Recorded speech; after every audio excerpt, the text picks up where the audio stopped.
right, welcome into Starting Five here on the Five Reasons YouTube channel. As you can see, I'm not in Vegas. I'm in my daughter's playroom. She's not here, so I'm allowed to use it. I hope everybody's having a good morning. Vegas is almost coming to an end. The Heat play today again. They play Denver, rematch, of course, of the NBA Finals. Hopefully this one goes better. Jamal Cain is going to avenge it for everybody. But the Dame trade has still not been made, so we will get into some of the reasons why and where this may go. Do want to mention our producer, Manny Chang. You can find him at, I never know what your Twitter handle is, Manny Chang. I don't know. I feel like you change the title all the time. Anyway, where is it? There it is. Apex. Have him explain it. All right. All Pro Construction Builders, one of our sponsors today. Find Danny and his team and get your storm windows done, because we know in South Florida, hurricane season always around the corner. In fact, it's already here. Actually, we just haven't had the big name storm yet, but it's supposed to be a particularly active season. So you put a lot into your house.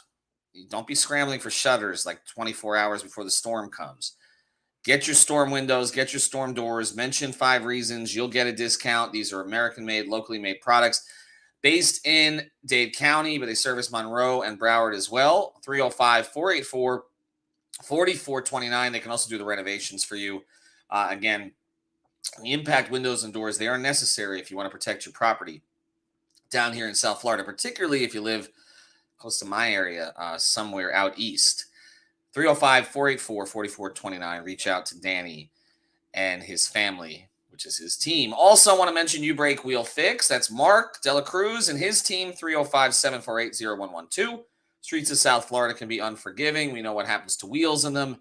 Get those wheels fixed, but also get them nice, get them refinished, get them polished, get the cool heat colors and all that good stuff. Based in Aventura, 305-748-0112. YouBreakWheelFix.com. That's with a U, YouBreakWheelFix.com.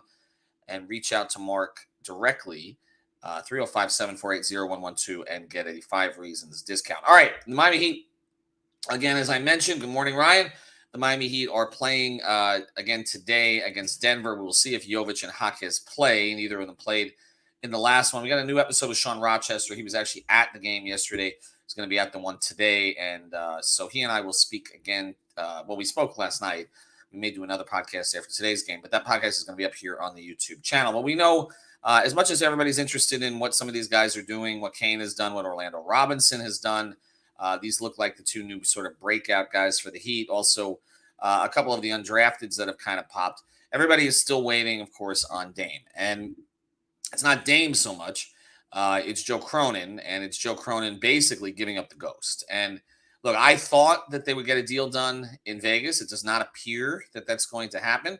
But I don't really think any momentum has been lost because no other team has popped up. I mean, there's nothing out there right now.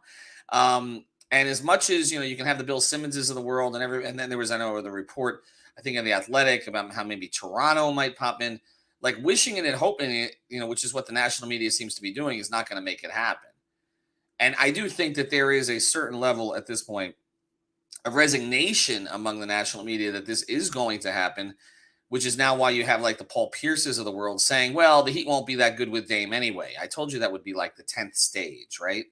The 10th stage of coping. It's not even 5 stages here. It's like 10 stages that the media and former players who don't like the Heat are going through. It has felt like an inevitability. And when I've talked to people, again, I didn't make it out to Vegas ultimately, but when I've talked to people who were in Vegas, particularly those who have some national media ties, good morning, Marcus, good morning, Lenny, they also feel it's inevitability. Like there's nothing, again, I will say this, there's nothing that's come out of Vegas that has made me feel less confident about this deal getting done. I just think this is taking it as far as Cronin can take it so that it appears that he did his due diligence. This comes in for Broham. Good morning, Ethan. Did they lift the protection from OKC? All the reports saying we're sending Tyler and 3 first-rounders, but I thought we only had the 2. They have not lifted the protections from OKC. They made 2 deals with OKC. The protections were not lifted.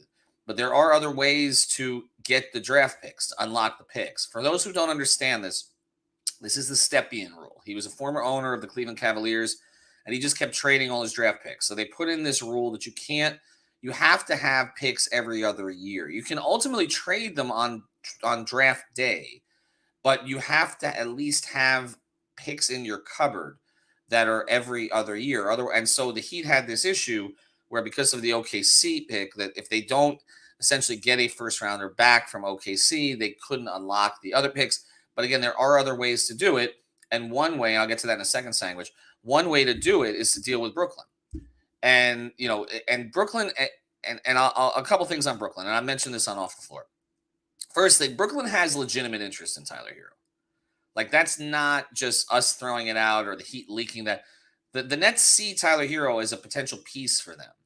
And it makes sense. If you look at where they're at, let's look at the East and the West, okay? The West, which we thought there was this sort of transition to more talent going to the East, it stopped. It's gone back the other direction. The West is going to be a murderer's row again next year. I mean, if there's any kind of health for certain teams, I mean, obviously we know what Phoenix may be. You got Phoenix and Denver at the top.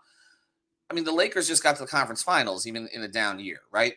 The Clippers, if Kawhi and Paul George are healthy, I know that's the ultimate if. But then you have like an OKC team that's adding Chet Holmgren. That was a play-in team. New Orleans, if Zion could just stay healthy and on the right track. I mean, they were first in the conference at one point last year before Zion got hurt. And then, there's other teams out there. I mean, I think Utah, has sort of cycled back now to the rebuilders, but there are other teams. I mean, look, Minnesota has personnel. Okay. Anthony Edwards is going to get better. You look at the East, Barry takes an annual vacation this time. I know everybody thinks he's in hiding, but Barry, when he goes on vacation, he's very hard to reach, even for those of us who can usually reach him. I don't think anything's wrong with Barry. He'll be back. That's my Barry Jackson report. I should have done a spy report on that. Anyway, so the talent has shifted, is shifting back to the West. So if you look at the East, it's a little bit of a clear path here. I understand Boston, Milwaukee. I get it. Philadelphia, the Harden situation is up in the air. They haven't gotten better. Philly, maybe they're going to be better coached, but that's about it. Atlanta, Chicago, Lonzo's out for the year. I thought their trajectory went the other way when Lonzo Ball got hurt. Again, look at the rest of the Eastern Conference. I mean, I'll go. So some of the bottom feeding teams, Orlando and Detroit in particular, you can see the rise in their rebuilding, but are they ready to win 40 games? I don't think so. Okay, so what are we talking about? Cleveland? Okay, so Cleveland added Strus. That will help. They needed a shooter, but there's not really a lot to worry about in the East. So if you look at it, and he got to the finals as an 8 seed. So if you look at it right now, and you're the Nets, and you look at Hero, you're like, okay, we have Mikal Bridges, we've got Cam Johnson, we've got Nick Claxton. We add Tyler Hero to that. That balances our lineup. They just traded Joe Harris, so they need a shooter, but Tyler can do more things than Joe can. I don't know if Dinwiddie goes in the trade or not, but if he doesn't, then Dinwiddie and Hero, I did not end up getting on Spirit Airlines, Robert. Long story. If you end up with Hero and Dinwiddie in a backcourt, that's not bad. That team is probably what? Last year they finished ahead of the Heat even after trading Durant and Kyrie, in part because they beat the Heat twice in the second half of the season. So what are they, a 4 seed, a 5 seed, 6 seed at worst? They're not a play-in team. Not if they had Tyler. I don't think so. So, if you look at the Nets and you're trying to do this kind of quick rebuild, reload, and then you're still you have flexibility because you have all those first-round picks. Okay, it makes some sense to go get Tyler Hero. I would use a first-round pick if I were them for Tyler Hero. Plus, that market for him is perfect. So, what I'm saying is, I keep hearing that Brooklyn is ultimately where Tyler ends up, and I also have heard that the people around Tyler would be very happy with that. All things considered, didn't want to leave Miami, but if he's going to go somewhere, he'd prefer to go to Brooklyn. And those around him who kind of hang with him, they would prefer to go to Brooklyn than they would prefer to go to Utah, San Antonio, etc. So it's a good outcome for everybody. Okay, if he ends up there. And so I think the most likely scenario is kind of what Greg has been putting out there, and we put it on. Or I know Brian Goins is one who kind of ultimately got it out there for us. But per Greg Sylvander, I always have to forget what Greg reports here because this is his report. But I have heard things along these lines. Okay, Miami is positioning itself to trade 4 first-round picks should Hero be sent to the Nets for 25 first. Okay. They'd open up their own first to trade in 2024, 2025, okay, 2026, at 2028, 2030. So they have all these options. Okay, some of these picks like Portland, OKC were involved, and there's different stipulations on them. But the reality is the picks would be available to them to trade. So, okay. So here's how Portland makes out. They end up with they don't have to take Hero. They get 4 first rounders, all right? They'll be coming from different sources, so there's some variety in there, variability, okay? So it's not all dependent on one team's success. We know that the Heat are not going to drop off a cliff, okay? I know that there's some saying, well, okay, the Heat's picks will be a little better in 2028, 2029, 2030, because you might not have Pat and all that, but this organization is set up to succeed. And even after Jimmy retires, there's another build that can come through Bam. Again, you're not going to end up trading all your first round picks because you can't because of the step-in rule. So, I would figure ultimately Miami would be able to reload in some way. All right. So, but it's still better if you're going to get those picks to get them from a variety of different teams. So you're not just relying on one team's success or not. So Miami can offer that. Okay. They have obviously the Lowry contract if they wanted to, although in some of the variations of this trade it's not even necessary. You trade Robinson, okay, and essentially it comes down to this, okay, if Caleb's not going to be the guy, is Miami willing to give up Jaquez or Jovic to just get this thing done? And so then it becomes the leverage play, right? And we've talked about that. We talked about it on 5 on the Floor last night. That episode's already up here. Is who is under more pressure if this thing is not done by the time the camp starts, okay? And I know most are going to say that the Heat are under more pressure, okay, because they're trying to win right now. Portland is not, okay? Well, I mean, they sort of are pretending to, but we kind of know the direction and where they stand in the West that I'm talking about, which is not very high at this stage. Okay. And people are going to say, okay. And then they're also going to say, look, it's going to be uncomfortable for the Heat to bring Hero and Lowry and Robinson and all these guys back to camp. And even the young kids, when you know that they've been in trade talks the entire summer. And yes, that's true. And it's going to be a weird thing for Spoelstra to try to get buy-in. And I know Greg's concerned about that. We talked about that yesterday. But it comes back to this for me. Miami has the leverage and Miami can wait it out because Miami has stability in its organization and none of the decision makers in Miami are in any danger of eventually losing their jobs. Does everybody understand that and why that is important? Because Miami has done this before. This is Pat Riley's thing. They waited out Zoe until November and they got him. I know that Isola was making fun of me by taking some clip of me out of context. We're going to bring Frank on. I'm going to give him hell. But, okay, they've done this kind of thing before.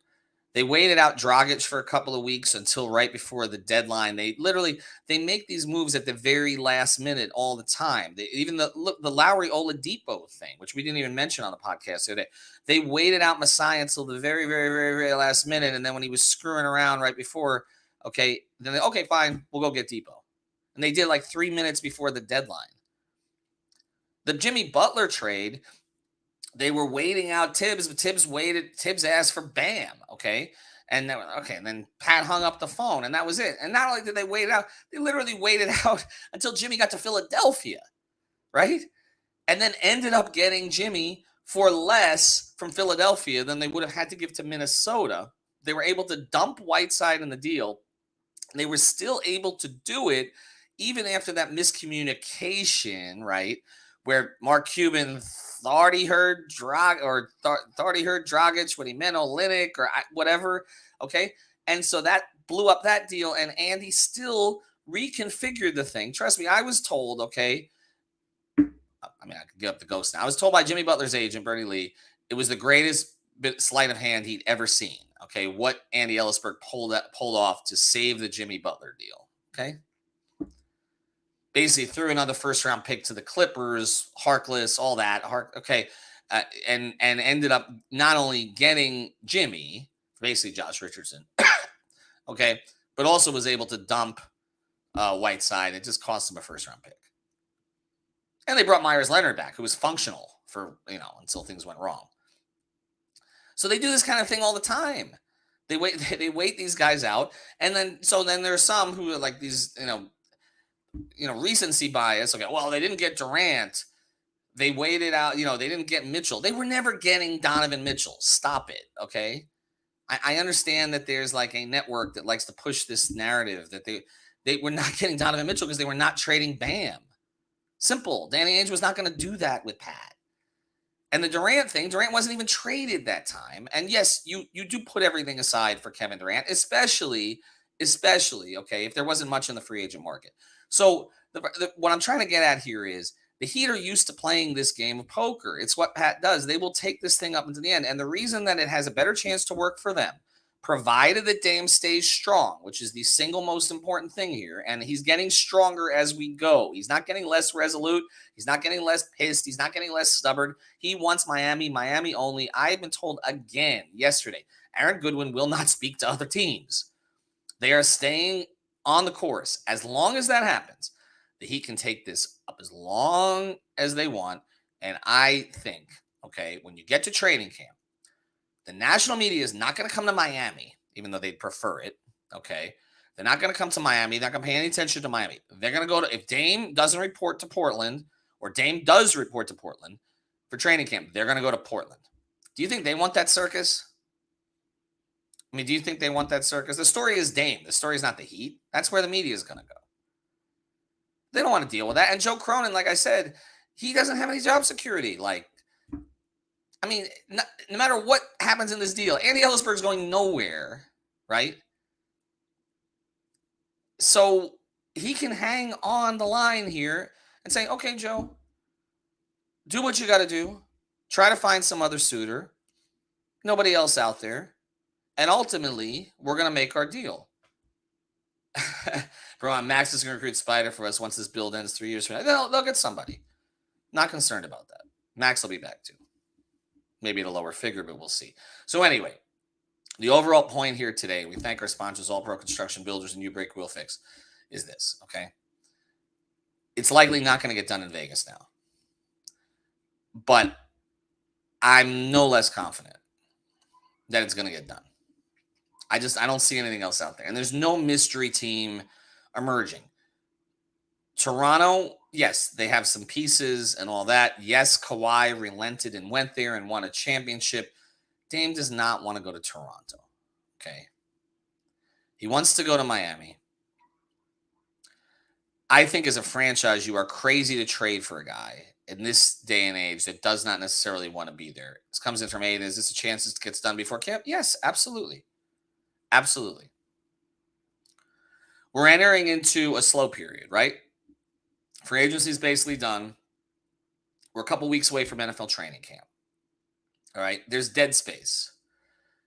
During that dead space, I do believe that the national media is still going to be talking about this. It's going to stay out there because they don't have a hell of a lot else to talk about because they really don't want to talk about baseball. So I'm talking about ESPN specifically. So it will stay alive during that stretch. Okay.